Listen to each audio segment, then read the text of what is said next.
everyone God has made has unique talents and gifts, and we're all called to give those gifts back to Him and to each other in some way. So we're going to take a look at that today in a really cool and unique way. I'll be right back.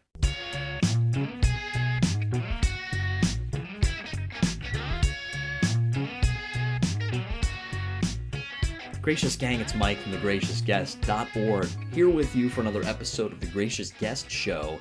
And before we get to it, I want to make sure that, as always, I ask for those of you who have not yet subscribed, what are you doing? Subscribe. There's all kinds of cool stuff going on around this channel, something for everybody. So please, I would humbly ask you to subscribe to the channel. Share this far and wide with someone today, anybody, so family member, friend, anyone you think that this might impact, especially the topics that we're going to look at today, dealing with faith and disability and the challenges therein, and Legos. All right, we're going to talk about Lego. It's pretty awesome. With my guest, John Kraemer. And kind of found out about John, sort of a friend of a friend situation. And John had reached out to me at one point, just sharing a little bit about what he does with his ministry. And so John is in Saginaw, Michigan. He suffers with a form of cerebral palsy, and it's a challenge for him and disability he's had throughout his life. And he found in the midst of these struggles this real passion for using this talent, the skill that God gave him for bringing his faith in this really sort of tangible, visible way into these Lego projects, which he now does for 24 years now, 24 seasons, the Lego Church Project. And if you check the link below, I've linked directly to John's Facebook page where you can see, and I reference it a few times in the interview, you can see everything that he's put on there to kind of get basically you acquainted with the process, with the end result of each of these builds that he does. And he creates these massive church builds, and he'll break it down when he's done and start all over again for the next year. And it's never quite the same twice. Through this ministry, he manages to get people to recognize the importance of disability awareness, and he tries to represent people of all kinds of different abilities and different backgrounds in these builds to really emphasize the call of Christ for all of us to join his church, to be members of his one body of many different kinds of members. So I'm delighted to jump over here to my interview with John Kraemer on faith, disability, and Lego. Enjoy. All right, well, hey, John Kraemer, thank you so very much for coming on the Gracious Guest Show. Thank you for having me. It's something I found out about your work, and it was intriguing. And just I want to ask you a little bit about your own background with just anything about your background in general that you want to share, just as far as the introduction sort of here, and then maybe get into how you kind of got into Lego, or what age or what role that's had just in general will be good. Well, for your audience, what I do is every year around February or March, sometimes a little earlier, I will take about a month to a month and a half, and I will build a giant Catholic parish of my own design out of Lego with a full interior, lights, and everything else you can think of inside. And the reason why I do this every year is because I've got a mild form of cerebral palsy. So I'm showing that no matter what challenge or disability you face, God can still use your talents. And that has been the core of what I've been doing for, 24 seasons now. Wow. Is that something, so like just with Lego in general, so, and you're in the Michigan, Saginaw area, right? Yeah. You had mentioned, and so is this, did you grow up in that area I grew specifically? I grew up in Saginaw, born and raised, and I'm still an active member of the parish I grew up in, which is Christ the Good Shepherd Catholic Parish. Okay. We used to be called St. Helens back in the day until the mergers took place. Ah, okay. So this was this something that, as far back as you can remember? I mean, was Lego something that was there at the earliest days, or did you kind of get interested in that a little later on? Yeah, I kind of grew up around Lego. I got the first sets when I was younger, and over time, my friends were starting to build these giant ships, and I wasn't good at that, no matter how hard I tried. But because the church was the foundation of our family, because for a while we spent time living right across the street from the church. So we did all of our activities through that. So it kind of developed from these rudimentary small buildings to these massive things that took two people to lift. Yeah. And these days, the ones that I'm building now are like supersized. Right. Right. And we do have, and just, listeners and viewers, might have already seen the link. I have the link to your Facebook page, the Lego Church Project. And I'm looking at them here as we go, and I'll put a few up, in the edit that people will be able to see, just to kind of get a taste of this. But was this just, it's interesting, to me here as someone who, well, and I think you'll get a kick out of this. My Lego experiences, I mean, I've certainly been around them. I've stepped on a few, which is, of course, that intolerable human pain, from stepping on one. But a form of purgatory. Right. Yes, I sure hope so.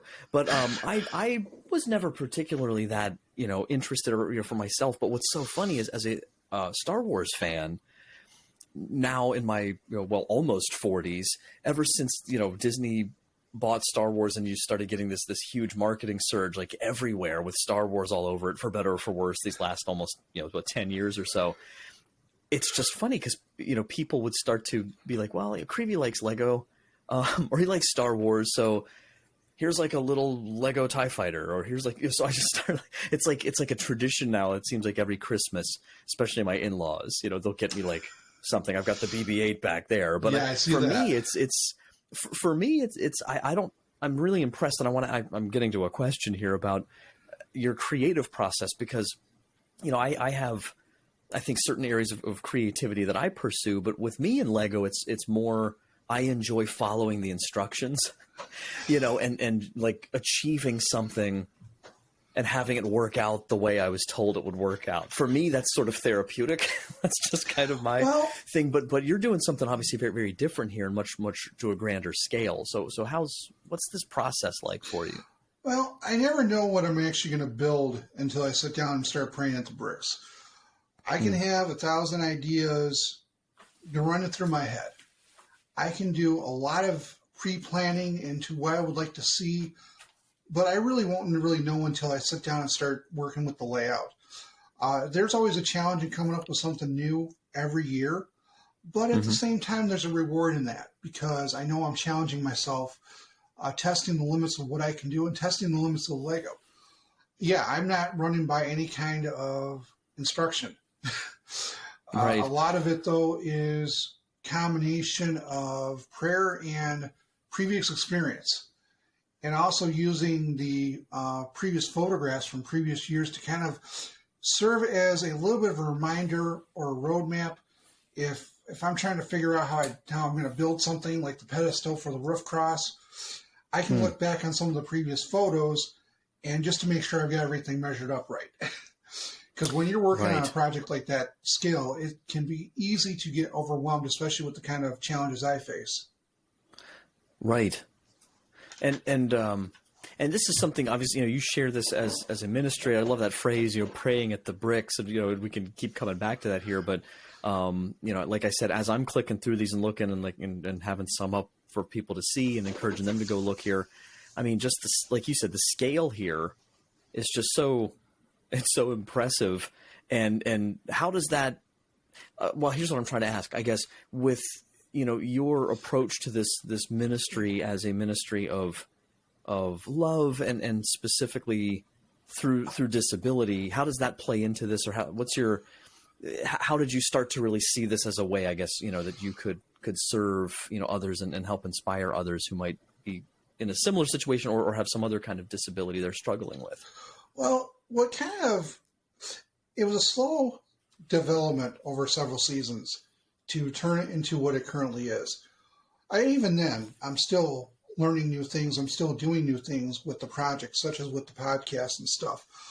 I started doing public displays about mid-2000, although it wasn't until my fourth season, which would have been 2003, where it kind of turned into something a little more. That's when I started doing the annual display of Christ the Good Shepherd, started getting the first news stories written about my work.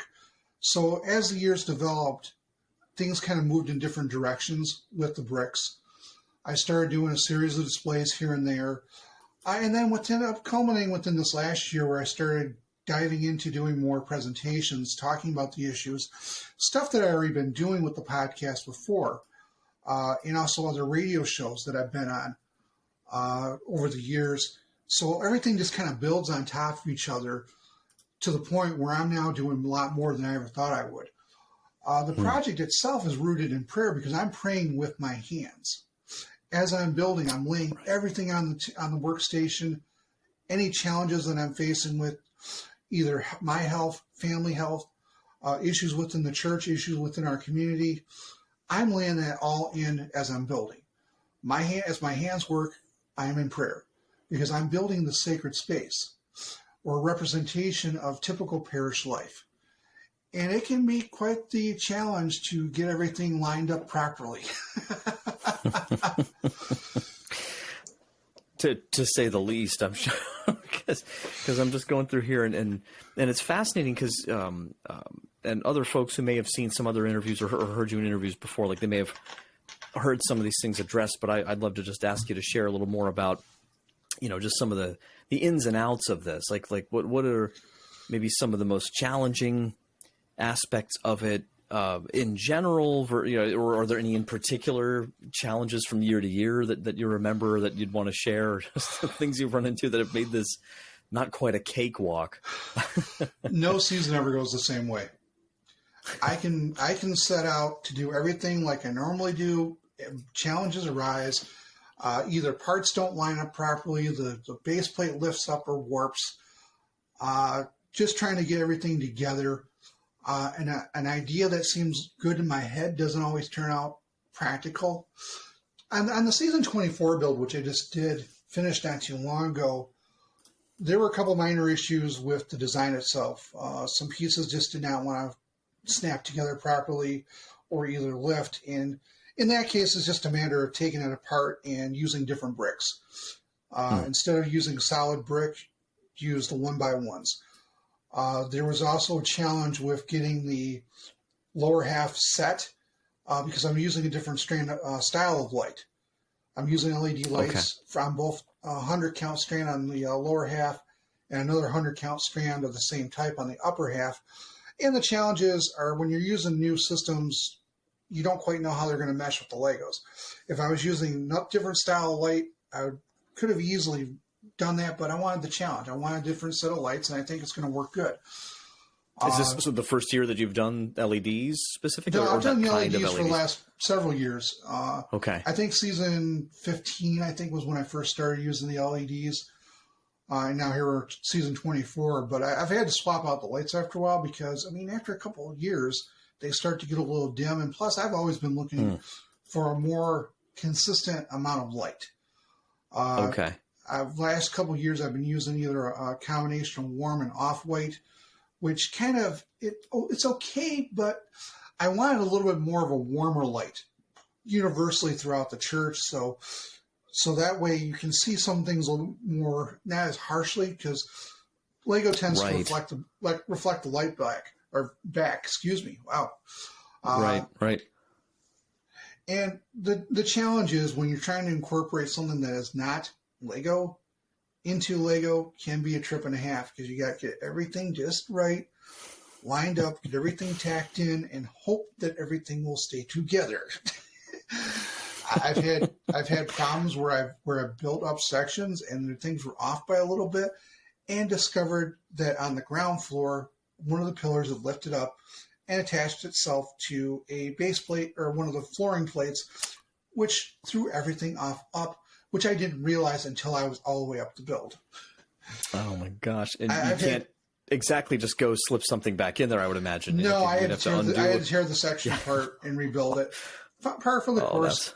I think there was one year I was trying to set up the center columns, and something didn't feel right. Something didn't look right. One of the pillars felt like it was bulging up, and I had to take it apart brick by brick, and I discovered that for some reason one of the plates had attached to it, just enough to throw things off. So you're testing the limits of the bricks. The project itself is fairly sturdy for the most part because you've got everything tied in on the lower half, and then you've got a separate grid that ties into the upper half. And then, of course, you got the 2.5 pound, 3 pound roof cross that sits on top.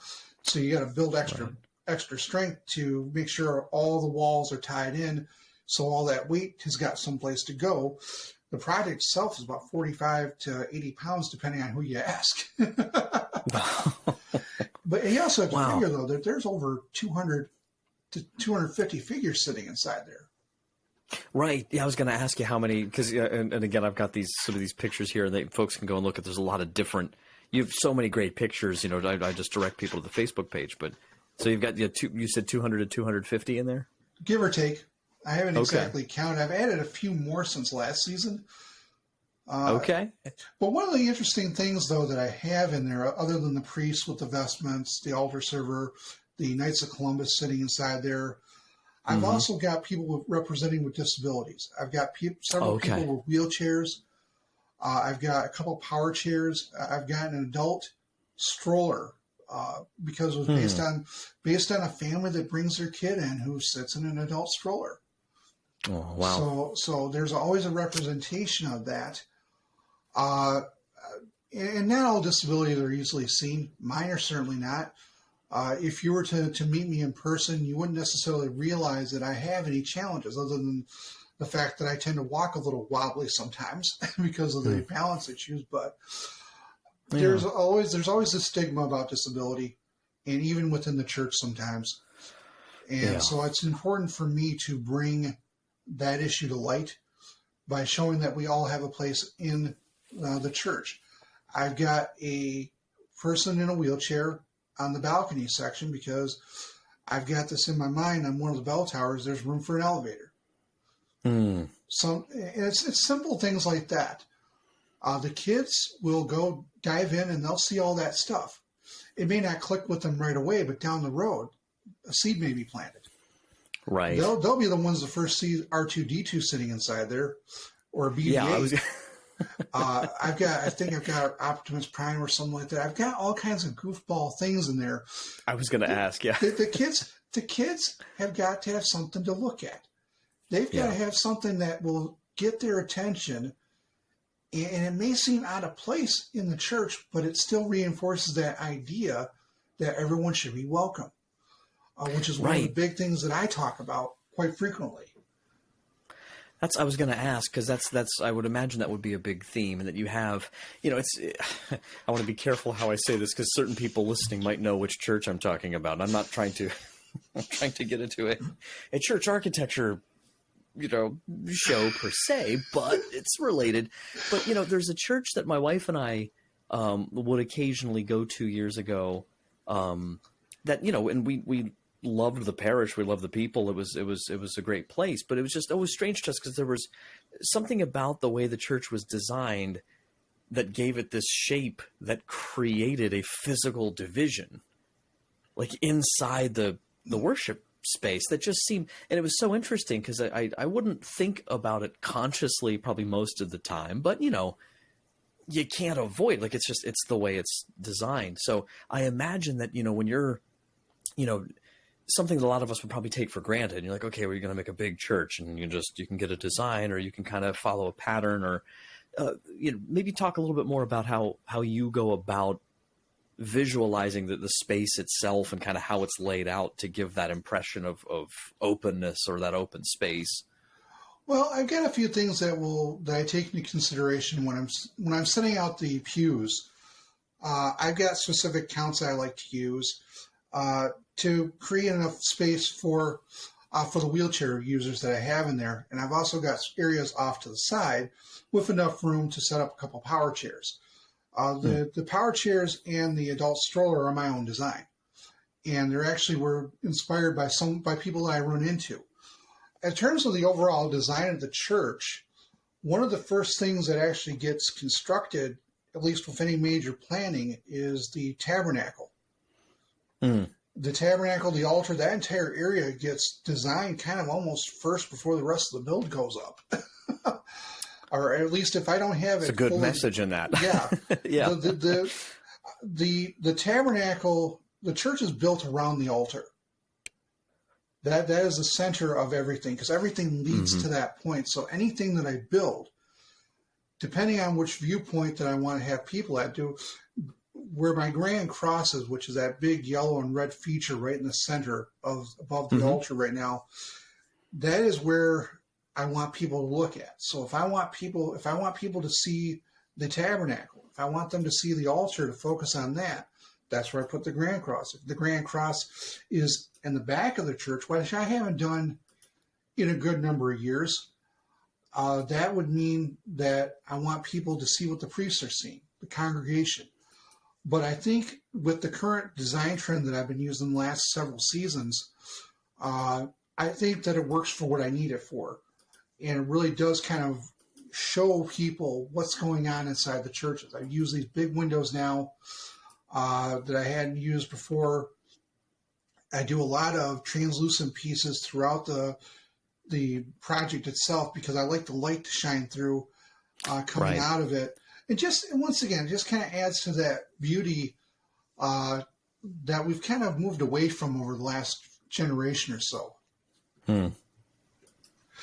Yeah, and you can tell and it's tough because it's, we all, I think, appreciate, of course, from a sense of the absolute majesty of God. He's not bound, of course, to any particular space or arrangement. And yes, God is everywhere. And but I think sometimes with that we overlook the value of intentionally creating these spaces and the history, right? The history of that expression of that upward yearning for God and that opening up of the incredible creative potential of human beings to create these, like a Chartres cathedral or something. I mean, like it's just, if you don't feel different in a building like that, than you do at like of just a kind of a generic worship space, I think you're missing something. There is an objective beauty, I think, to that.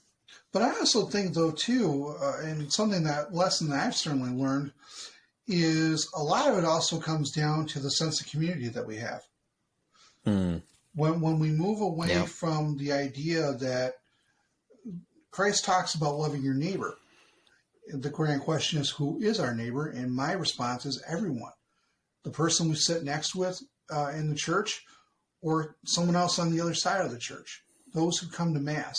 And I think we've kind of moved away from that sense of community that the early church had.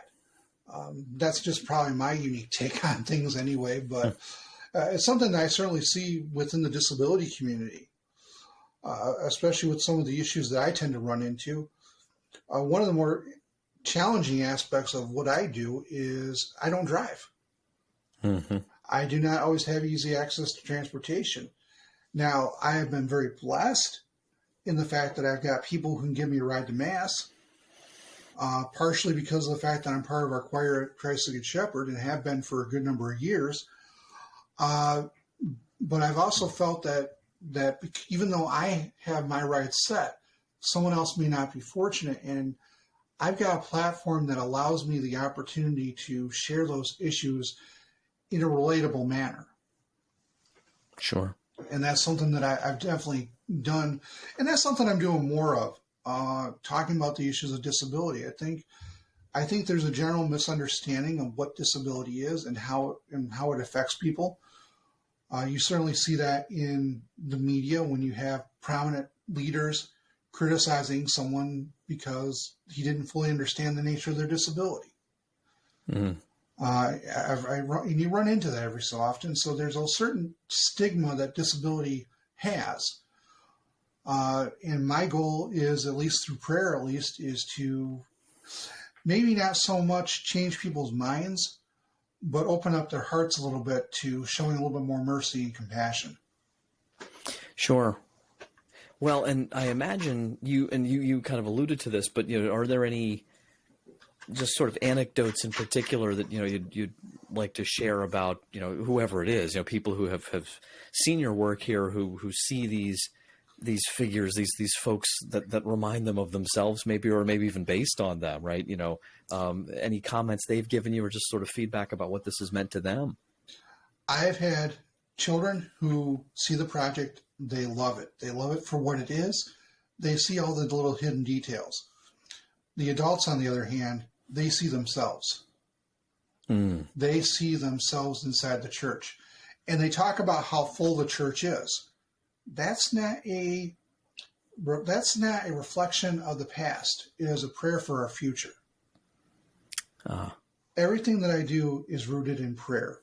I kind of, as long as I am in service to Christ and doing what I'm doing, that's what's important to me. I don't do this for myself.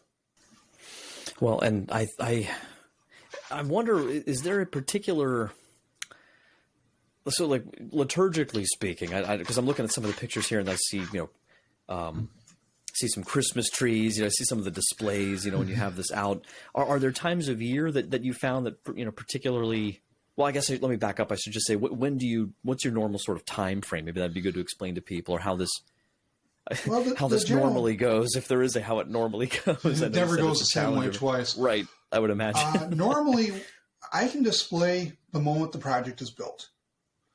If I have the project out in the commons area of my complex, I'm ready to go. Any other changes that I make, adjustments that I make, that will not affect the display itself. And what I like to do is I like to display from now until Advent. Advent, I take the project to my home parish, set it for a couple weeks, and after that display, I bring it home, I tear it down over the course of a couple days, and I start the process all over again. So if I revisit another parish that I've been to before, it will be a completely different build. So 24 years, 24 different churches. And that's one of the biggest surprises that people get when they realize I will tear this one down. And it is a bittersweet moment. Bitter because it is the end of the season, but sweet because I'm looking forward to the next story I get to tell. Right. Well, and the way you've described it too, praying at the bricks, telling a story, there is this visual storytelling. It's not just sort of a static kind of like, oh, check that out, like just a curiosity. Like I feel like just looking at the pictures here, and I can only imagine seeing it in person, right? Seeing the magnitude of this, that it must invite questions. It must invite a lot of reflection for folks. Well, you have to figure I've got the project built at a specific moment in time during the Eucharist. That's where things are frozen at. That is done on purpose. With the Eucharist being the source and summit of our faith, the most important part, that's where we should be at on any given weekend. So I keep that on purpose, and I think people get that. They may not make the connection right away, but they may reflect upon what I see or what they've seen. Listen to the fact that I've given endless talks about different aspects of the project. I've had a chance last year to, one of my overnight displays, to actually, I'm on YouTube, on Father Bertelli's YouTube channel, where I give a presentation talking about faith and disability. I've also had a chance, last year I had a chance to talk to school kids on different grade levels. That was a lot of fun because you've got these young kids and they're asking some hardball questions. They're asking some good questions, which I loved. I loved interacting with the kids from the standpoint of they're trying to understand. They're trying to see, they see the church. They're trying to learn the story behind it. I get questions asked about technical stuff regarding the build. How did something come together?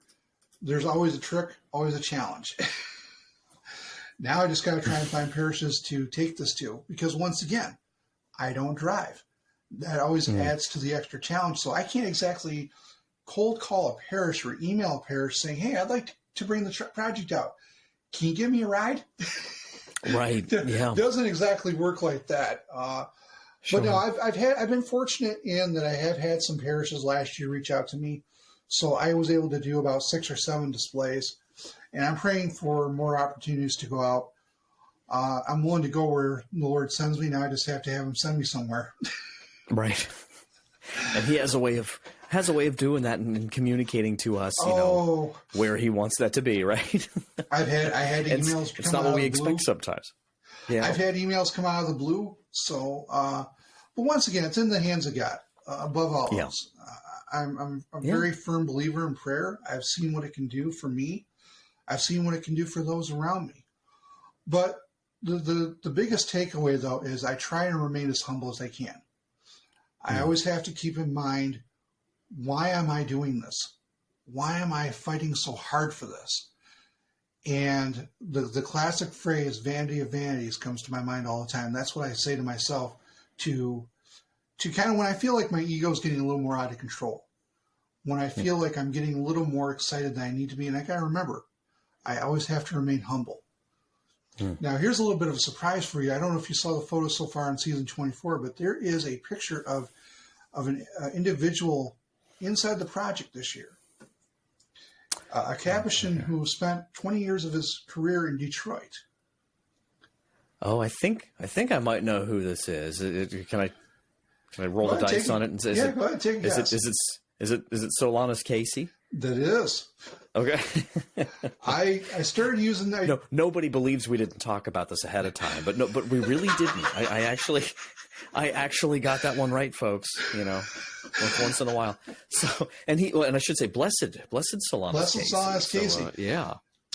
It's actually kind of he has direct ties to different sides of my family.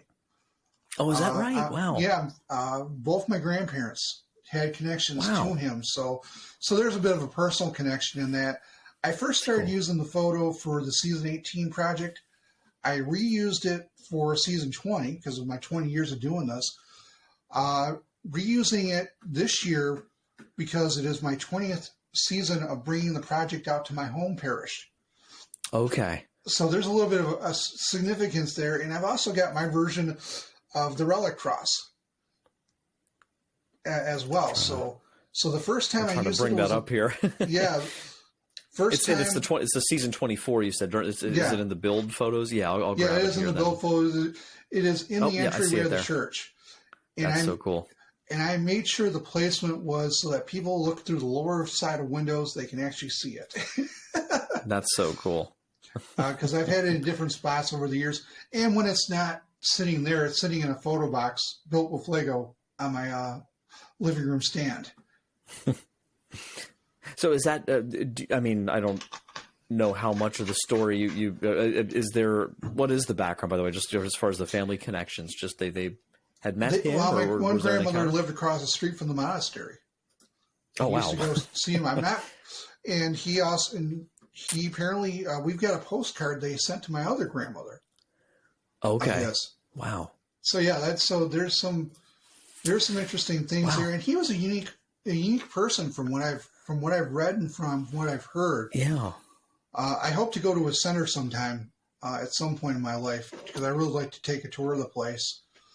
I would love to do the same. The only connection I'm aware of is I got to briefly meet when I was in the seminary a couple years before he passed away, Father Benedict Groeschel, who I loved so much. And he, I think when he was a novice, so he must have been super young.